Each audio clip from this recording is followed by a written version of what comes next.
Olá, irmãos, a paz do Senhor Jesus, tudo bem com vocês? Esse é o meu segundo vídeo sobre a Terra plana. Caso você queira ver o primeiro, eu vou deixar o link para vocês na descrição. Hoje eu separei um texto para a gente meditar sobre a Terra plana. Se encontra em Isaías 40, verso 22. Mas eu quero fazer uma pergunta para vocês. Será que vale a pena debater esse assunto? Será que vale a pena discutir? Será que não cria somente confusões e que é melhor deixar para lá? Certamente você já ouviu alguém dizer que não vale a pena debater isso. É melhor você pregar o evangelho, falar do amor de Jesus, é melhor você ajudar os pobres, fazer qualquer coisa, menos falar desse assunto. Percebeu? Geralmente, pessoas que falam isso são pessoas que já debateram sobre esse assunto, que não conseguiram ficar convencidas. Os motivos pode ser que a pessoa que estava ensinando ela não tinha poder suficiente para convencer essa pessoa, ou não tinha todas as explicações que ela queria. Ou pode ser também que essa pessoa não conseguiu responder as perguntas da palavra que o terraplanista estava fazendo para ela, e essa pessoa é dura, simplesmente ela não gosta de perder em argumentos, ela não gosta de dar o braço a torcer, e ela finaliza o assunto aí. Ainda mais porque ela não medita muito na escritura, isso tanto faz para ela como tanto fez.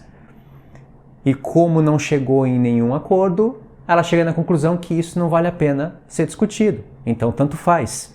Mas pode perceber que sempre essas pessoas que dizem isso, no final elas vão estar defendendo o modelo globalista. Elas vão estar defendendo o heliocentrismo, o modelo globalista, a NASA, vão estar defendendo os pensamentos de Isaac Newton, de Albert Einstein, e ela não se deu conta disso. Então, depende das pessoas que estão debatendo sobre o assunto, realmente não vale a pena. Às vezes pode ser dois ignorantes debatendo sobre o assunto. Precisa ter mansidão pelo menos de um. Às vezes um terraplanista, com os argumentos legais, com alguns textos bons, é um ignorante, é um arrogante, e quer abrir a cabeça da outra pessoa e tacar tudo de uma vez e quer que a pessoa naquele tempo entenda tudo. Então depende das pessoas que estão debatendo sobre esse assunto, realmente não gera frutos. Mas se são pessoas querendo conhecer a vontade do Senhor, gera frutos sim, com certeza. Então você tem que estar atento para ver se a pessoa quer ouvir a palavra. Se a pessoa não quiser ouvir, você pode tentar despertar nela a vontade, com uma pergunta bem bacana. Chacoalhando ela e deixa, e se afasta, espera ela perguntar. Você sabe como uma pessoa está a fim de te ouvir? Você faz uma pergunta legal, que você já pode prever a resposta. Quando ela responder, você faz outra. E se afasta, deixa o assunto rolar. Se essa pessoa não fizer mais perguntas ou começar a usar argumentos da NASA, você pode continuar a conversar com ela, mas você tem como entender se ela quer te ouvir ou não. Às vezes a pessoa não quer te ouvir, às vezes você está só gastando seu tempo. Então, irmãos, precisa perceber se o outro lado quer ouvir também. Vai fazendo perguntas, vai usando o texto bíblico e deixa a outra pessoa responder, que você vai ver que todos os argumentos dela têm um modelo científico, não tem versos bíblicos. Alguns vão usar versos bíblicos. Aí você aproveita a oportunidade.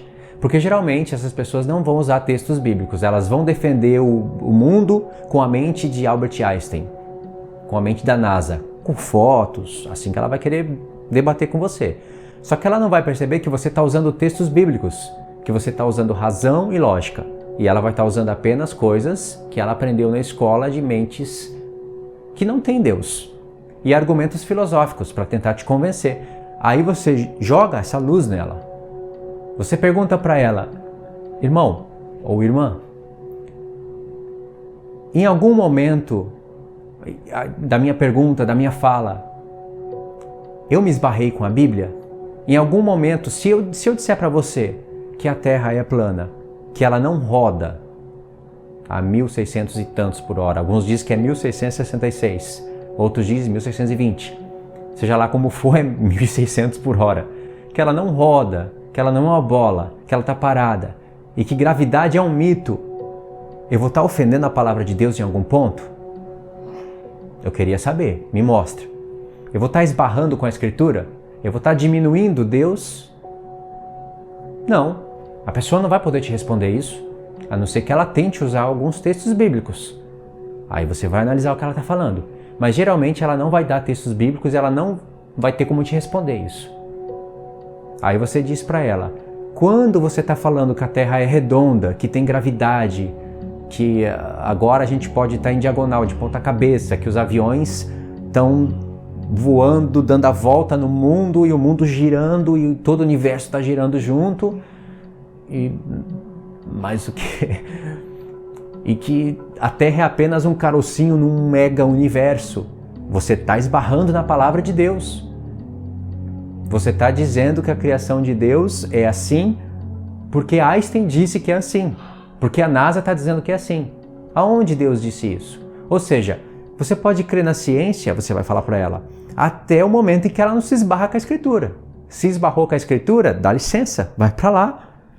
Não é a palavra de Deus isso. Se Deus não abre a boca para dizer, no princípio criou Deus os céus e a terra era sem forma e vazia, havia trevas sobre a face do abismo, e o Espírito de Deus pairava sobre as águas, e Deus disse, haja luz, houve luz. Aí Deus fez separação da luz e das trevas, e chamou Deus a luz de dia e as trevas de noite, etc. e tal. E depois Deus fez a separação das águas. Não, primeiro ele colocou um firmamento e separou as águas de cima com as águas de baixo. E o firmamento ele chamou de céu. Então ficou águas em cima, águas embaixo, e as águas de baixo ele separou e apareceu a porção seca. E as outras ele chamou de mares. Se Deus não fala isso, nós estaríamos crendo que nós viemos de uma evolução, de um Big Bang, dos macacos, de uma lagartixa, de uma tartaruga. Nós estaríamos falando isso hoje, graças à NASA. Então eu tenho que olhar para a criação no modelo da palavra de Deus. Se vocês forem estudar a palavra de Deus, que é suficiente para todas as gerações, não foi suficiente para Isaac Newton, embora ele tivesse acesso. Não foi suficiente para Albert Einstein. A palavra de Deus, explicando como foi tudo no princípio, não foi suficiente. Eles tiveram que buscar resposta numa maçã que caiu de uma árvore. Tiveram que buscar respostas na ciência, que é uma serpente. A ciência de hoje é uma serpente. Então, Deus deixou. E aonde você acha que eles vão parar, se a palavra de Deus não foi suficiente? Mas para nós, a palavra de Deus é suficiente. E se você for estudar Gênesis, só Gênesis, como Deus criou as coisas, não vai sair uma terra redonda de maneira nenhuma, uma bola. Muito menos girando a 1.600 por hora. Não tem nem como detectar isso a 1.600 km por hora. Quem foi que detectou isso? Quem foi que mediu o planeta Terra para ver ele girando? Quem conseguiu fazer isso? Não vai sair as águas presas, as toneladas de águas presas numa bola giratória, e muito menos a gravidade. Quem estava no princípio para falar dessas coisas para nós? Deus. E Ele falou dessas coisas para nós? Não, não falou. É aí que você pega a pessoa. Aí que você vê ela de mão dada com Isaac Newton, com Albert Einstein, com a NASA, com o heliocentrismo e com coisas que nem sequer aparecem na palavra de Deus. Então vamos ver esse texto aqui. Geralmente, você vai encontrar cristão que quer unificar a ciência, a mente de Isaac Newton, a mente de Albert Einstein e a mente da NASA com a palavra de Deus. Eles querem mostrar para vocês que está tudo junto. Aí eles leem esse texto aqui, Isaías 40, verso 22. Ele é o que está assentado sobre a redondeza da terra, cujos moradores são como gafanhotos. É ele quem estende os céus como cortina e os desenrola como tenda para neles habitar. Aí eles dizem, tá vendo? A redondeza da terra. Deus está falando aqui que a terra era redonda. Vamos meditar um pouquinho nesse texto.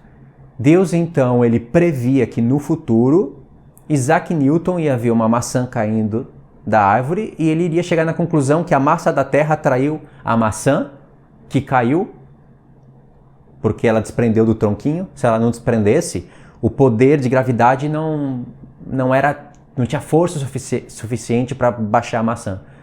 Mas aí, assim que ela caiu do tronquinho, aí a gravidade teve a sua força.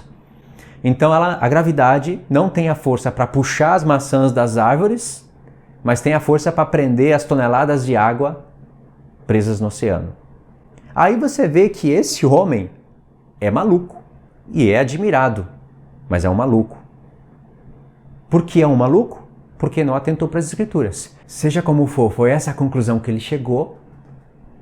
Então Deus previa que esse entendimento magnífico, essa mente brilhante, iria passar por todos os seus profetas e apóstolos. Ninguém ia entender sobre isso. E aí no futuro, esses dois ímpios, Isaac Newton e Albert Einstein, iriam compreender a cereja do bolo, a lei que sustenta todo o planeta e que explica tudo, porque sem gravidade não se explica nada. Interessante isso, não é?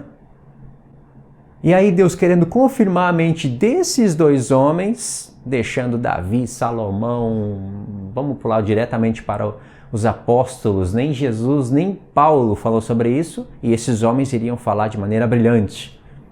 E aí Deus querendo confirmar que a Terra é redonda e que realmente tem que ter gravidade, ele inspirou Isaías a falar que Deus está sentado sobre a redondeza da Terra. Você tem que mostrar isso para a pessoa, porque ela está dormente, ela não medita, ela não pensa. Ela só quer ler esse texto para você para defender um argumento que ela está trocando ideia e não quer perder. E ela não sabe que ela está defendendo a NASA. A NASA está feliz com isso. Ela não está defendendo a Bíblia. Aqui a palavra redondo não está falando de nada esférico. Uma argola é redonda. E aqui tem um contexto. Não é só ler esse verso. A palavra aqui que você está lendo como redondeza é a palavra shug. E aqui tem 2 pontos escritos: círculo e redondeza. Não precisa ser esférico. Não precisa ser uma bola. Então por que Deus estaria falando de uma bola aqui? Aliás, tem outros pontos da Escritura que Deus mostra que a Terra é um círculo. Em Jó, por exemplo. Eu vou falar isso em outro texto. Então vamos tentar adequar esse texto aqui com a NASA e mostrar que a NASA está de acordo com a Bíblia. O universo. Já viu como a NASA mostra o universo? Olha essa figura que está aparecendo aí para você na tela. Esse é o mundo apresentado pelo universo chamado NASA. Ou é o universo que a NASA apresenta para você como o nosso mundo. O Sol é o centro, ele é 1000 vezes maior que a Terra.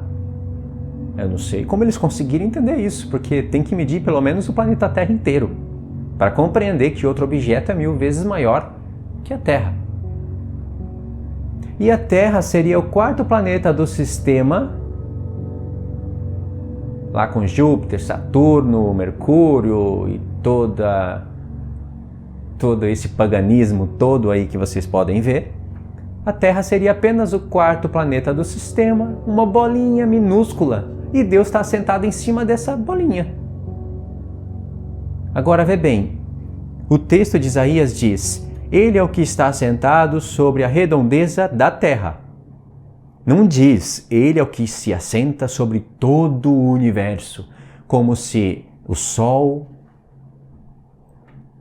todo o sistema solar desses planetas, a Lua, e tudo isso estivesse debaixo de Deus e Deus se assenta sobre o todo o universo. Não é isso que está dizendo aqui. Está dizendo que Ele se assenta sobre a redondeza da Terra. Não diz o universo. Então, como é que você vai imaginar a grandeza de Deus segundo esse texto aqui? E segundo o modelo NASA, que é o modelo que o cristão globalista coloca na cabeça para defender. Você vai imaginar todo esse sistema solar, esse universo que não tem nem início e nem fim, é o princípio e o fim, é o alfa e o ômega, e Deus assentado em cima dessa bolinha pequenininha. Se você crê na NASA, nas fotos que ela mostra, e no globalismo,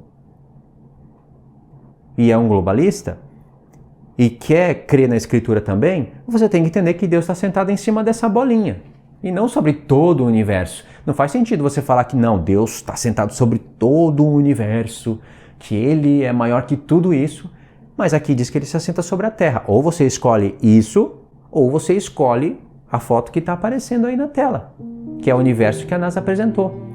Olha como Deus ficou pequenininho. O próprio Sol ficou maior que Deus. Mas na cabeça do outro, ele vai dizer não, ele vai ficar teimando. Você mostra que uma coisa clara, ele vai ficar teimando, ele fala, não, Deus está sobre o universo. Aqui foi uma linguagem figurativa, uma coisa... Para quê? Para que fazer isso? Para defender a NASA. No fim, ele vai estar sempre defendendo a NASA, sempre defendendo Isaac Newton, Albert Einstein. Não é mais fácil defender a Bíblia?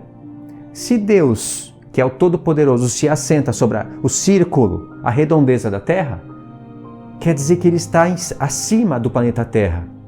Aí, lê o contexto que você vai entender. Vamos ler o contexto.